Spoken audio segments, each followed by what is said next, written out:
Hello everyone. आज के video में हम बात करेंगे भारतीय टैक्सी चालक के बारे में। तो अब जो है भारत सरकार ने एक नई जो ऐप लॉन्च की है जिसको बोलते हैं भारत टैक्सी ऐप। और ये जो है अब जो ड्राइवर होते हैं, टैक्सी के जो मालिक होते हैं, उनके लिए अब ये ऐप बनाया गया है ताकि वो इसमें रजिस्ट्रेशन करके इसके जो लाभ है उसको उठा सके। और साथ ही जो ओला उबर जैसी जो बड़ी कंपनियां होती हैं उससे उनको छुटकारा मिल सके, उनसे वो बच सके जिस तरह की उन्हें शोषण से गुजरना पड़ता है बड़ी कंपनियों के थ्रू, जिससे उन्हें जो पैसों की नहीं मिलना या बहुत सारी प्रॉब्लम होती रहती है। तो इन सब से बचने के लिए जो है भारत सरकार ने एक अपनी सरकारी ऐप को लॉन्च किया है। तो अब देखते हैं कि ये सरकारी ऐप की क्या खासियत रहने वाली है। जो भारत टैक्सी ऐप है इसमें क्या है, तो देश की पहली सरकारी कैब टैक्सी सेवा जैसी एक ऐप लॉन्च की गई। नाम है भारत टैक्सी ऐप, जो 5 फरवरी 2026 को नई दिल्ली में लॉन्च किया गया। ये केंद्रीय गृह मंत्री अमित शाह के द्वारा लॉन्च किया गया है। भारत टैक्सी की सबसे बड़ी खासियत इसमें क्या क्या है, तो फर्स्ट है ड्राइवर से कोई कमीशन नहीं। मतलब जो ड्राइवर्स होते हैं उनसे कोई कमीशन नहीं लिया जाएगा। ये फुल्ली जो है उन पर डिपेंड रहेगा। ये ऐप उनको उन्हीं की सेवा के लिए दिया गया है ताकि वो जिस तरह से अगर कोई भी जैसे जितने भी उन्हें पैसे मिलेंगे सारे पैसे उनके होंगे, ना कि इससे किसी को कमीशन देना पड़ेगा। जैसे कमीशन देना पड़ता था पहले ओला उबर जैसे बड़े मालिकों को, तो अब जो है वो खुद मालिक बनेगा और जितने भी पैसे वो खुद ड्राइवर के ही होंगे। ड्राइवर ही प्लेटफॉर्म का मालिक होगा। किराया सीधे ड्राइवर के बैंक खाते में जाएगा। यात्रियों के लिए कम और स्थिर किराया इसमें लगेगा। पीक आवर्स में भी किराया नहीं बढ़ेगा, मतलब एक्स्ट्रा जो पैसा कभी कभी बढ़ जाता है तो इसमें उनको राहत मिलेगी। अब भारत टैक्सी का मॉडल है, जो सोच है इसका जो मॉडल किस तथ्य पे बनाया गया, सारथी ही मालिक, ऐसा जो सोच दिया गया है। ड्राइवर सिर्फ कर्मचारी नहीं, हिस्सेदार और मालिक भी खुद रहेंगे। उद्देश्य है ओला उबर जैसी बड़ी जो निजी कंपनियां होती है उनके मनमानी पर रोक लगाना, क्योंकि वो अक्सर जो है इन छोटे ड्राइवरों को परेशान करते रहते हैं। कभी कभी जो होता है जैसे उनके पास जो अगर कस्टमर नहीं होते फिर भी उन्हें परेशान किया जाता है पैसे जो ईएमआई भरने के लिए। तो इन सब से बचने के लिए ये इनके मनमानी रोकने के लिए ये ऐप जो है लॉन्च किए गए। ड्राइवर वेलफेयर और पारदर्शिता को बनाए रखना, इसके लिए भी एक जिम्मेदार होती है सरकार। भारत टैक्सी कैसे काम करती है, तो ये जो है यात्री ऐप से टैक्सी बुक करता है और पास के ड्राइवर राइड जो स्वीकार करता है, और कोई भी यात्री जो होता है वो इसे बुक करता है अपने फ़ोन और डिजिटल तरीके से। उसके बाद जो ड्राइवर्स होते हैं इस राइड को जो आसपास में जो होते हैं वो एक्सेप्ट करते हैं। राइड पूरी होने पर पूरा किराया जो होता है सीधे ड्राइवर के खाते में दिया जाता है, किसी कंपनी या वॉलेट के खाते में नहीं जाएगा। इस ऐप में भारत टैक्सी ऐप में यात्रियों के लिए जो है Bharat taxi cab, auto, bike, ये सारे फीचर्स उपलब्ध रहेंगे। और जो भी अपना चाहे वो गूगल प्ले स्टोर से इसे भारत टैक्सी ऐप को डाउनलोड करके इसे OTP से रजिस्ट्रेशन करवा के आप जो है कैब, ऑटो या बाइक को बुकिंग कर सकते हैं। ड्राइवरों के लिए क्या होगा, तो वो app Bharat taxi app driver को जो है वो लॉन्च करेंगे, उसे डाउनलोड करेंगे। आधार, पैन, ड्राइविंग लाइसेंस ये सब लगेगा और जिसके तहत वो अपना रजिस्ट्रेशन करेंगे। उसके बाद वाहन के कागजात जैसे RC, इंश्योरेंस, PUC, जो वाहन के जो कागज़ वगैरह होते हैं वो लगाना पड़ेगा। बैंक डिटेल्स वेरिफिकेशन करना होगा, देन वो रजिस्टर्ड हो जाएंगे भारत टैक्सी ऐप पर। भारत टैक्सी अभी कहाँ लागू किया गया, तो दिल्ली NCR में जो है इसे लागू कर दिया गया और साथ ही गुजरात में भी इसे लागू किया गया। और आगे की जो टारगेट है वो मुंबई, पुणे, भोपाल, लखनऊ और जयपुर जैसे शहर में भी इसे लागू करने का ऐसा रखा गया है। उसके बाद विशेषता इसकी, भारत टैक्सी ऐप अन्य आधारित टैक्सी जैसे होती है उसी तरह ही कमीशन इसमें कोई कमीशन नहीं लगेगा, 0%। 20% से 30% तक की कटौती होगी। अन्य जो जो पहले उन्हें लग जाता था, इससे अब वो उन्हें बच पाएगा। सर्च प्राइसिंग नहीं लगता और पीक आवर्स में किराया कई गुना बढ़ जाता है। इन सब से बचेंगे।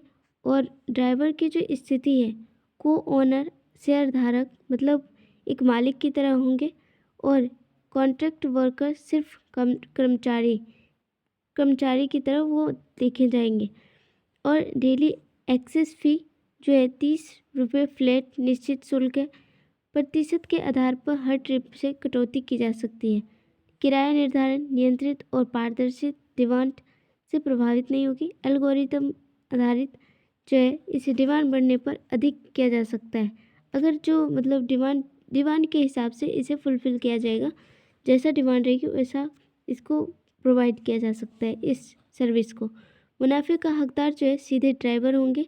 विदेशी या कॉरपोरेट जो कंपनियां जैसे ओला ओवर जो विदेशी कंपनियां हैं, इन सारी कंपनियों से बचा जा सकता है।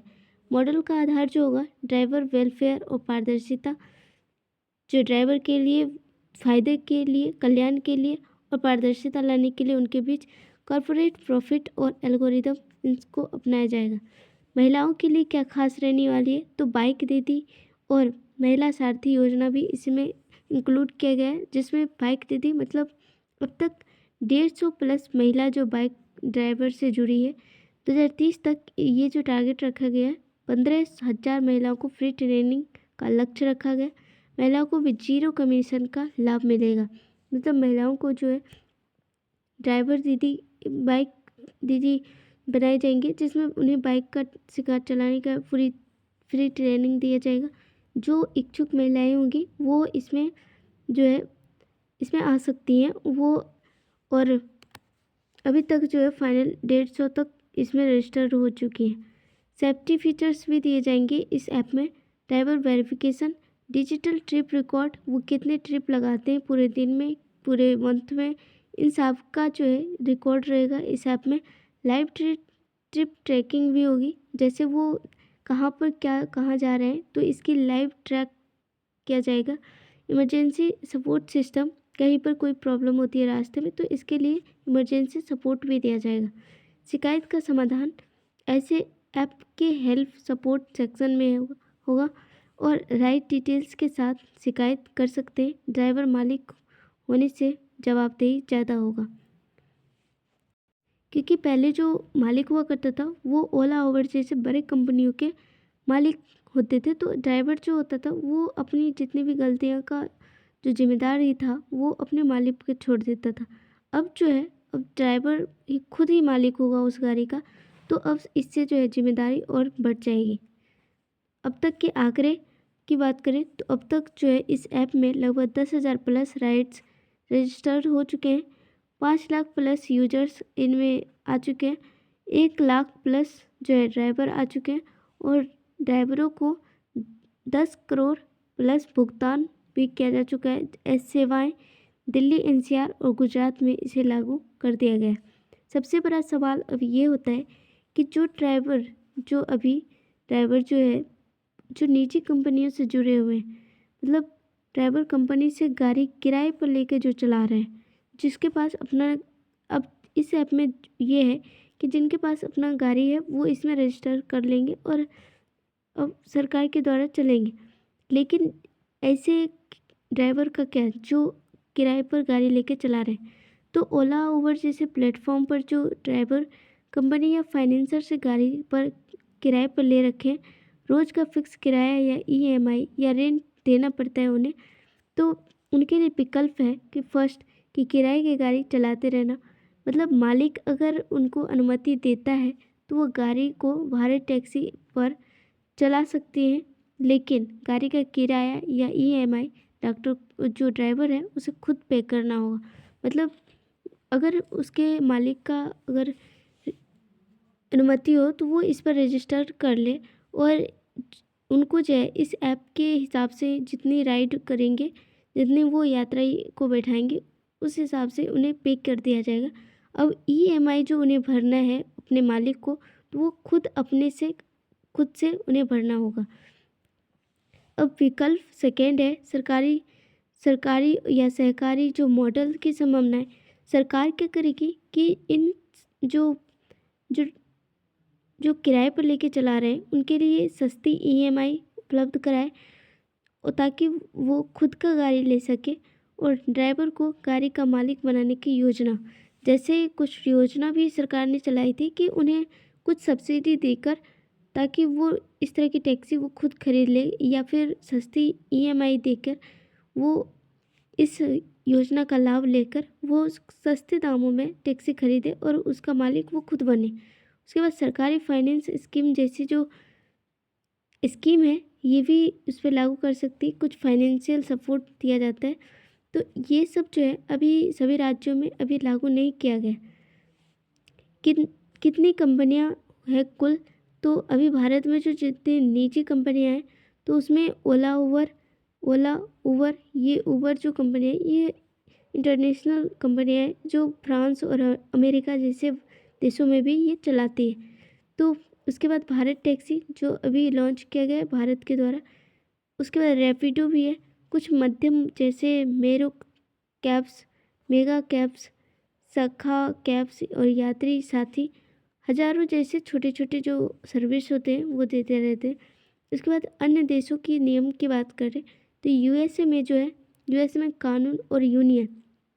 यूएसए में क्या होता है कि कानून प्लस जो यूनियन है वहाँ ऐसी रूल लगती है कि वहाँ पे लोगों को ऐसे एज ए कर्मचारी समझा जाता है। जो ड्राइवर होते हैं टैक्सी के ड्राइवर, उनको एज ए कर्मचारी समझा जाता है। उनकी जो पूरी देखभाल करी जाती है। वहाँ भी जो है ऐप लॉन्च कर रखे हैं यहीं की तरह। तो वहाँ भी वो रजिस्टर्ड होते हैं, उनकी पूरी लोकेशन उनके सरकार के पास होती है, और उनको पूरी सिक्योरिटी भी दी जाती है, और साथ ही जो है उनका पूरा ध्यान रखा जाता है। और जितने भी कर्मचारी होते हैं उनके टाइम, घंटे और समय, कितने घंटे चलाने हैं और कितना उनके लिए जो भी लिमिटेशन होती है वो सरकार लगाती है। तो एज ए जो कर्मचारी कंसिडर किया जाता है। उसके बाद यूरोप में क्या है, तो यूरोप में सख्त रेगुलेशन लगाया जाता है। वहाँ पे कर्मचारियों के जो भी टैक्सी ड्राइवर्स होते हैं उनके लिए पूरी तरह रेगुलेशन रूल्स बनाए रखे। चीन में भी जो है सरकारी नियंत्रण होता है। जो भी टैक्सी ड्राइवर्स होते हैं उनकी हेल्थ वगैरह के लिए भी जो है उनको पेंशन दिया जाता है बाद में, एज ए कर्मचारी कंसिडर किया जाता है इन देशों में। जापान में भी है, भरोसा और क्वालिटी काफ़ी अच्छा बनाया जाता है, ताकि ऐसा टैक्सी ड्राइवर बनाया जाता है कि उन पर यात्री का भरोसा रहे। और यहाँ पे जो है कुछ जो है बुजुर्गों को फ्री में ऐसे सेवाएं देना, इस तरह की जो है टैक्सी ड्राइवर को बनाया जाता है, एस टैक्सी बनाई जाती है। और सिंगापुर में भी संतुलित मॉडल, यहाँ पर भी जो है वहाँ जो ड्राइवर्स होते हैं उनकी हेल्थ से जुड़ी, या फिर मतलब ओवरऑल देखें तो पूरी जो कंट्री है इन सब में जो एक कॉमन चीज़ है कि जितने भी टैक्सी ड्राइवर्स होते हैं उनको सरकारी कर्मचारी के रूप में देखा जाता है, और उनके जितने भी पेमेंट्स और जो काम के घंटे हैं उन सबको नियंत्रित करना सरकार करती है।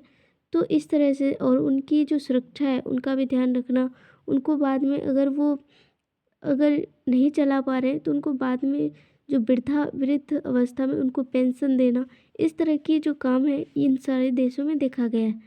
तो सबसे बड़ा बदलाव अब क्या होने वाला है भारत में, तो पहले क्या हुआ था कि पहले निजी कंपनियां होती थी और ड्राइवर कर्मचारी होता था जो उस कंपनी के अंदर में काम करती थी, तो कोई जिम्मेदारी नहीं होता था। अब जो है ड्राइवर को मालिक खुद होगा वो अपने टैक्सी का, और उसे एक प्लेटफॉर्म जो है सरकार ऐप के द्वारा एक प्लेटफॉर्म दी है कि वह जो है इस प्लेटफॉर्म पर खुद को रजिस्टर करके इस पर खुद को सुरक्षित कर सकते हैं।